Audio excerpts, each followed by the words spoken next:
Welcome to the Business Scholarship Podcast, interdisciplinary conversations about new works in the broad world of business research. I'm your host, Andrew Jennings. If you like what you hear today, please consider subscribing to the podcast or sharing with others who might like it too. And if you have ideas for future episodes, let me know. My email address is andrew@andrewkjennings.com, and I look forward to hearing from you.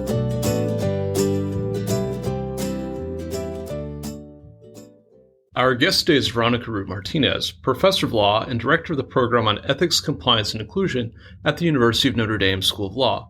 We'll be discussing her article, The Compliance Process, which was recently published in the Indiana Law Journal.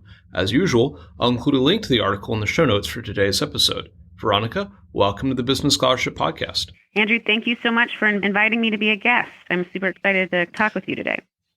Well, we're excited to talk with you as well about the compliance process. Before we jump into your article, maybe to set the stage a little bit, what is the role of a compliance program today in corporate America, whether from the perspective of the firm or from its regulators? And I guess one way to phrase that is, why do firms care about compliance and why do their regulators care about compliance? And are those two things related? Sure. So regulators see compliance programs as an important part of a firm's efforts to engage in effective self-policing. Most believe that firms are in the best position to detect misconduct within their own ranks, and compliance programs are seen as an integral part of the self-policing mission. It is typically seen as, I suppose, inefficient to expect a regulator to engage in the type of enforcement activity that would be required to allow it to detect misconduct on its own within firms. Additionally, by transferring the obligation to prevent or detect misconduct to firms themselves, it allows the firms, as opposed to the public, to bear the cost of self-policing.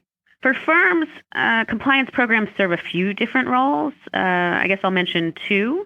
First, if you have a compliance program that is deemed effective and wrongdoing occurs, it is much more likely that the firm will be given mitigation credit when a sanction is being levied. Mm-hmm. In some areas, like enforcement of the FCPA, an effective compliance program may even assist in the determination to decline to prosecute a case altogether. So there are pretty big incentives, purposeful incentives for firms to engage in compliance programs. But second, the compliance program is an opportunity, I think, to communicate expectations to a firm's workforce. So I personally define compliance pretty broadly to include compliance with legal and regulatory requirements, industry standards, and a firm's own internal norms and procedures. Compliance could be structured in a way that just looks at legal and regulatory requirements, but almost no compliance program I've seen limits itself in that way. So firms use their compliance program to communicate more intangible goals, like behaving ethically and how to stay within the ethos and spirit of the firm's stated values, things like that, through their compliance programs. You mentioned an effective compliance program or effective self-policing as being a touchstone for what a regulator wants to see and what is required if a company hopes to have some mitigation credit if issues do arise. What does it mean to have an effective compliance program? Is it hard to implement something that's effective? And maybe epistemologically, how do you even know if your program is effective? Oh, that's probably the $100 million question. So what it means to have an effective compliance program depends, I think, at least in part, on who you are asking. Mm-hmm. So the organizational sentencing guidelines state that an effective compliance program is one that is likely to prevent and detect misconduct. There's generally no expectation that firms will achieve perfect compliance, and that's pretty much in accordance with current law and economic scholarship. So we don't expect firms to achieve perfect compliance with legal and regulatory mandates, but they are expected to do their best to implement a compliance program that has the trainings, policies, and procedures necessary to prevent most misconduct. And to the extent that a firm fails in prevention, a program that will promptly detect when a failure has occurred. Because of this emphasis, when you look through firms' externally published compliance documents, you see them mention how their program has been structured to prevent and detect misconduct. I would add a bit more to this definition and do so in the paper. I think an effective compliance program must actually have four components. So prevention, detection, investigation, and remediation. The importance of remediation is mentioned in the organizational guidelines, and I'm sure that there are many people who would say that the detection function is meant to encompass investigation. But I think it is helpful to think of detection and investigation as two separate steps. In part, this is because I have seen a variety of instances where misconduct was detected. And by that, I mean the organization was actually aware of the underlying misconduct, but then failed to investigate for a variety of reasons, some good, some bad. But the failure to investigate or investigate properly has led to many significant compliance failures. To the question of why it is difficult to know whether a compliance program is effective, in part that is because compliance programs happen within firms and we don't have good data about the results of these programs. The anecdotal information we do have seems to suggest that not all firms are measuring outcomes of the compliance tools and procedures they put into place. And so if firms aren't even measuring the effectiveness of their programs, and if we don't have access to that, that is the $100 million question. How do we know if something is effective? There are a variety of people working in the space trying to come up with measurements, but it's a tricky thing to do. And I suppose it's partly a question of, even if we are measuring outcomes, are we measuring the right outcomes? Or are we measuring appropriately? If we look at our data for our ethics or compliance line and we see that there aren't any reports of misconduct, we might say, oh, that's great, our compliance program's working. And it might just be that things aren't being sourced to that ethics or compliance line. Right. So Wells Fargo is a perfect example. So if you look at the report post Wells Fargo scandal, the CEO knew, I mean, it made it all the way up to the board that there was a problem with fraudulent accounts. But it was such a low error rate that they saw it. They knew there was a problem. And then they said, oh, it's fine. Like, this is such a low error rate. We don't have a problem. And they completely failed to properly assess the situation. So it's a question of, is the right information getting up to where it needs to go? Or am I aggregating it in the right way? There's all sorts of different challenges to responding to this question. And sometimes people make mistakes. So as part of that challenge, you offer that an effective compliance program isn't a paper program, as we sometimes hear that term used, or a check the box item, but rather it's a process.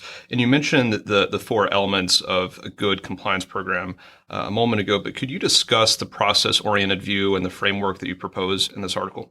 Sure. So this paper is the second in what looks like it's going to be a 4-part series aimed at attempting to improve compliance programs within firms. So the goal of this particular paper is to provide a framework for engaging in a robust root cause analysis after a compliance failure has occurred. So often when a failure occurs, our response is to ask a pretty broad question. So why did the compliance failure occur? This paper, however, demonstrates that if we tweak that question a bit and instead ask at what stage or stages in the compliance process did the failure occur, we might come out with a different answer. So by doing this, the person charged with assessing the failure, hopefully, won't stop as soon as they find one answer to the question. Instead, they will keep going and as a result may discover more than one cause for the failure. The hope is by getting a more complete and fulsome root cause analysis, firms will be better equipped to make changes to their compliance programs going forward. In the article, you discuss 4 elements: the prevention, the detection, the investigation, and the remediation sides. The words seem a little bit self-explanatory, but could you give us just some background on kind of what goes in each stage or each step?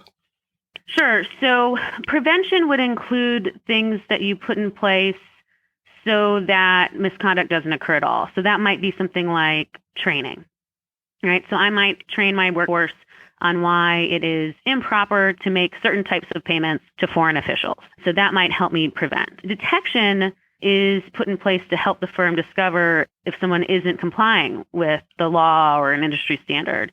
So in the Foreign Corrupt Practices Act scenario, you might say, okay, I'm going to put certain accounting controls in place that will help me flag when suspicious or irregular payments have gone through.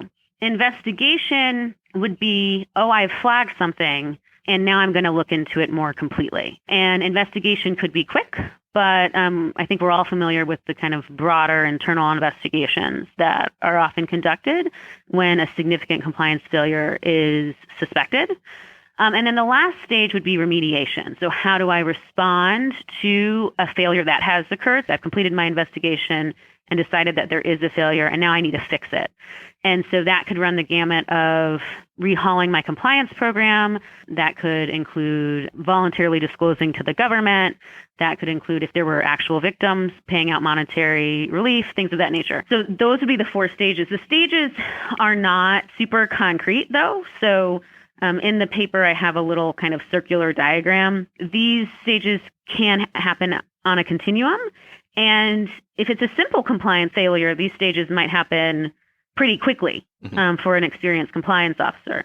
So by my mind, you would only need to implement this sort of way of framing your question around a root cause analysis if you're looking at a widespread or kind of significant compliance failure. Is this process dramatically different from what firms are doing now or from what regulators expect firms to be doing now? Or is it more of a subtle shift in thinking that might be not that onerous to adopt this framework? So I think the answer is probably both. So I think that any good compliance officer would look at these 4 stages and think that they're pretty reasonable. I wrote up a little piece for the Ethics and Compliance Professional magazine where I went through these 4 stages. And I did receive some feedback from people in industry who said that they thought that it was spot on and things of that nature. So to a certain extent, I think it could be subtle. But then again, to a certain extent, I think that outlining these components as 4 different stages is super important, in part because of the power of the incentives as outlined in the organizational sentencing guidelines. What you hear over and over is the importance of prevention and detection. But some of the most significant scandals that I have seen in the past few years are not problems with prevention or detection. They are problems with investigation, where you knew something was going on and you didn't act on it.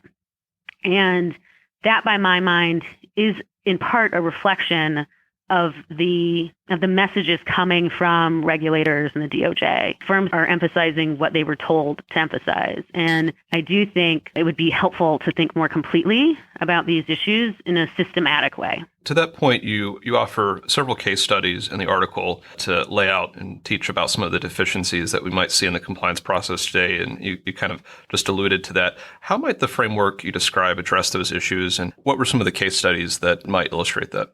Sure. So the case studies were meant to show how our initial reaction to why a compliance failure occurred might have been either wrong or incomplete. So take, for example, the sexual assault scandal at Baylor.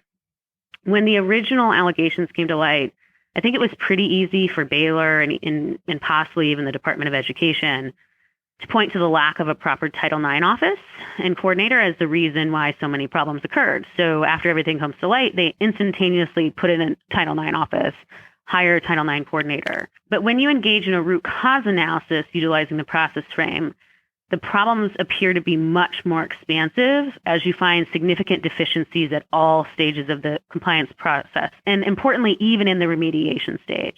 So even after Baylor put in the new Title IX office, there were lots of problems. And my opinion, after looking at everything that happened, is that Baylor just wasn't committed to compliance in the area.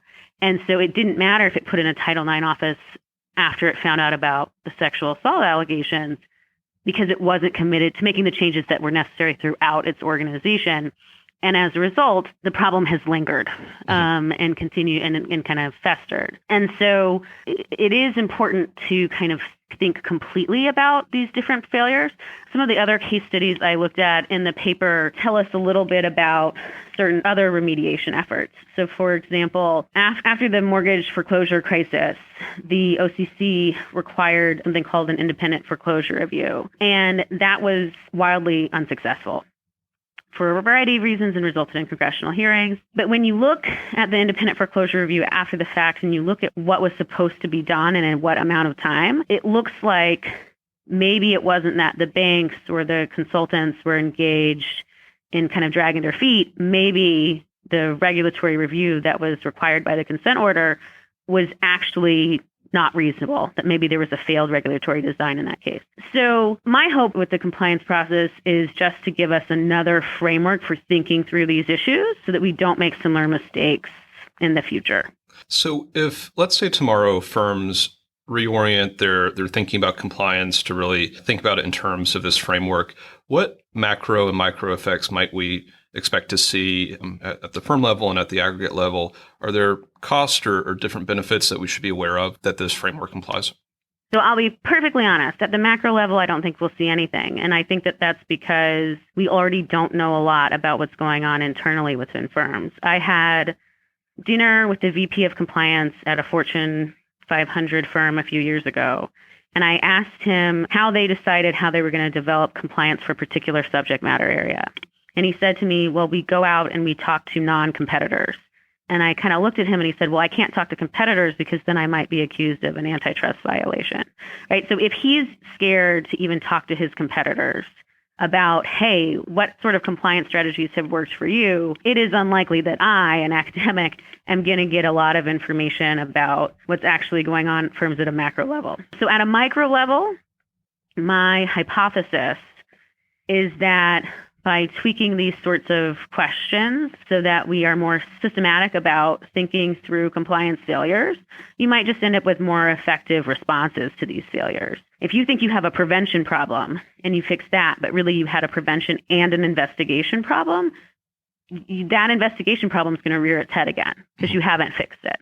And so at the micro level, my hope is that firms will utilize this tool going forward. So that the paper is really meant for compliant folks in firms. That said, I do think the paper could be helpful to regulators who are trying to assess the effectiveness of remediation efforts at firms. So it is often the case that even if you don't impose something like a monitorship, a regulator may require some reports after the fact, after let's say a company has entered into a settlement with a regulator.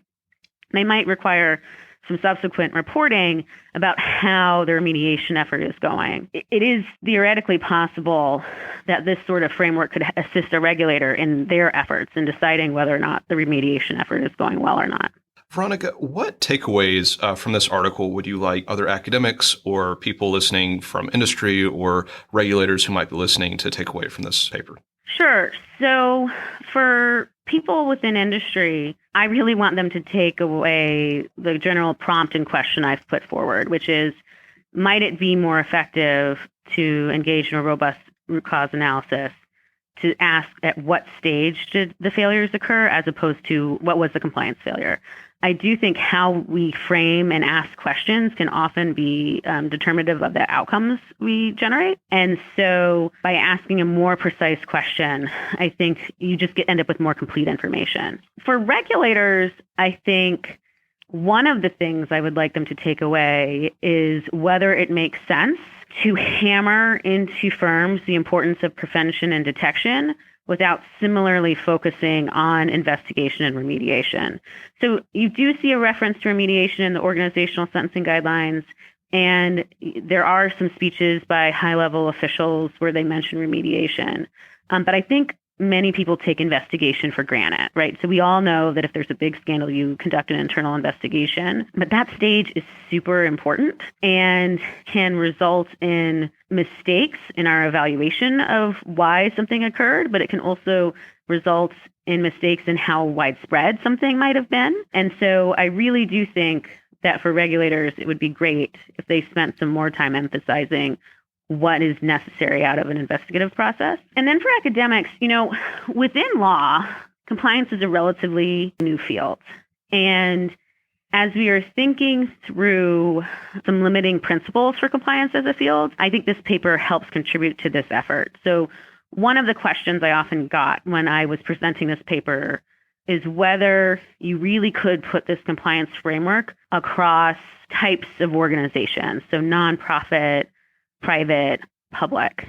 And so I utilize examples from all of these areas in the paper, and I think you really can. If compliance is its own discrete field, then it's going to need its own discrete limiting principles that can be utilized across subject matter areas. So there are a variety of people who know a lot about, say, environmental compliance or healthcare compliance. But if compliance is going to be its own field, we need meta-theoretical principles that we can apply across those subject areas. And this paper is part of that more general effort to help create some boundaries for the field. Our guest today has been Veronica Martinez, professor of law at the Notre Dame Law School, where she is the inaugural director of the program on ethics, compliance, and inclusion.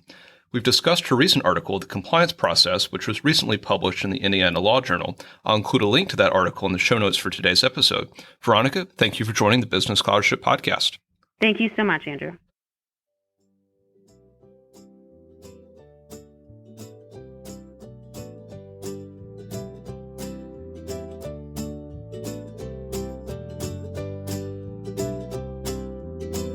Thank you for listening to another episode of the Business Scholarship Podcast.